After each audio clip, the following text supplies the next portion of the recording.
Hello दोस्तों, तो आज हम देखने वाले हैं कार्टून्स की वीडियोस। तो भाई आज की जो वीडियो है वो है भाई स्कैरी इंडियन हाई स्कूल। तो भाई जल्दी से शुरू करते हैं।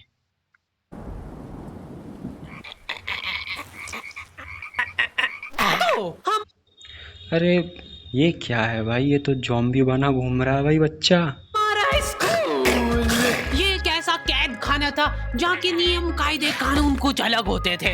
इस जेल के कैदी डेली अपने घर से बस्ता टांग के यहाँ पे आते हैं दिहाड़ी करने। कई माँ भाई ये बात तो सही है भाई, बस्ता बहुत ज्यादा टांगते हैं हम लोग तो। बाप उनके बच्चों को खुद इस जेल में फेंक के जाते हैं ताकि उनका बच्चा जिंदगी में एक सक्सेसफुल दिहाड़ बन सके। परिंदे रोक दे बच्चा। मैं अपनी दिहाड़ी करने वैन से जाता था। हमारी वैन वाले ड्राइवर का नाम था भैया जी। भाई मैं अपनी दिहाड़ी करने तो साइकिल से जाता था भाई।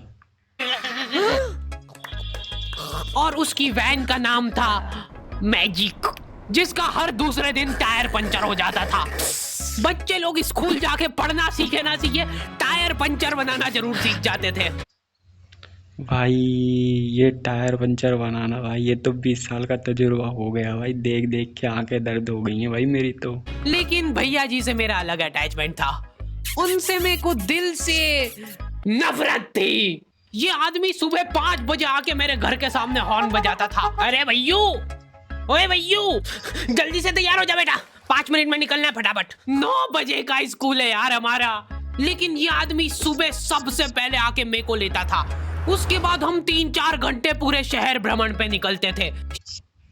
भाई मैं स्कूल जाने को तैयार हो जाता, तो उसके बाद भी भाई नींद नींद भाई, नींद जाती नहीं थी भाई। शहर के पूरे आखिरी कोने से बच्चे ले लेके आता था ये आदमी। जहाँ पे वैन जा भी नहीं सकती उधर कूदा कूदा के ले जाता था ये, और फिर टायर पंचर हो जाते थे। शाम पड़े वापस से हमको घर भाई इतने जल्दी तो घर नहीं आता था भाई मैं, बहुत देर हो जाती थी भाई, देर। घर छोड़ के आता था ये। जिंदगी बर्बाद कर दी थी भैया जी ने मेरी। सबसे पहले लेते थे और सबसे आखिर में छोड़ते थे। लेकिन मैं फिर भी उसी वैन में जाता था क्योंकि चमेली भी हमारी वैन में ही आती थी।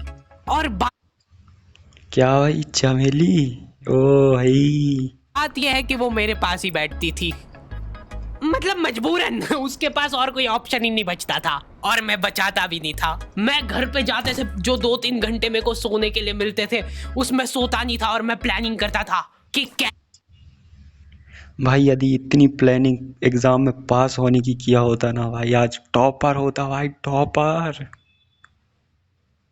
ऐसे चमेली सिर्फ मेरे पास बैठे। चमेली सबसे आखिर में आती थी और मैं सबसे पहले सुनसान वैन में चढ़ के बस्ता अपने पास में रख के और फसर के सो जाता था। बाकी सारे बच्चे अपना बस्ता गोदी में रखते थे क्योंकि तुम्हारे बाप की वैन नहीं है, मतलब मेरे भी नहीं थी, पर मेरे ऊपर भैया जी को तरस आ जाता था। भाई हमारे गांव में एक वैन चलती थी, उसमें भाई 1-2 नहीं भाई पूरा गांव गांव समाता था भाई। बेचारा 5 बजे से आया है तो वो सोने देते थे।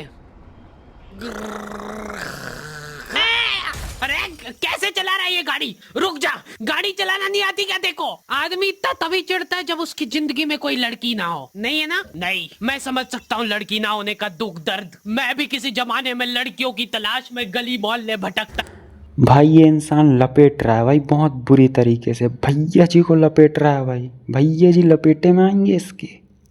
था। फिर एक दिन मेरे पास से वो निकली। जैसे ही मैंने हैपन खोल के देखा, उसकी आईडी मेरे फोन पे चमक रही थी। लेकिन मैं सोता नहीं था, मैं आंख बंद करके चमेली के घर का इंतजार करता था। तो क्योंकि चमेली आखिरी में आती थी तो वैन पूरी पैक पुक हो रखी होती थी, बच्चे बाहर उबल रहे होते थे। भाई ये तो सही बात है, बैन वाले भैया जी बच्चों को बिल्कुल घास फूस की तरह बैन में भर देते हैं भाई, और वो धूप में उबलते रहते हैं। और मैं अपना बस्ता पास में रख के एक्टिंग देखो, एक्टिंग। और जैसे ही वो भाई तुम्हारी एक्टिंग तो भाई गजब है भाई, गजब। आती थी, हड़बड़ाना नहीं, ऐसे टाइम पे हड़बड़ाते नहीं है कि फटाफट बैग उठाया और आओ इधर बैठो जल्दी। मत करना ये हरकत, भाग जाएगी वो। ठरक नहीं झलकना चाहिए, जरा सिक भी, एकदम सटल रखना है। क्या हुआ? और कहीं जगह नहीं है क्या? भाई अभी के लिए बस इतना ही, अब आगे का देखेंगे नेक्स्ट पार्ट पे।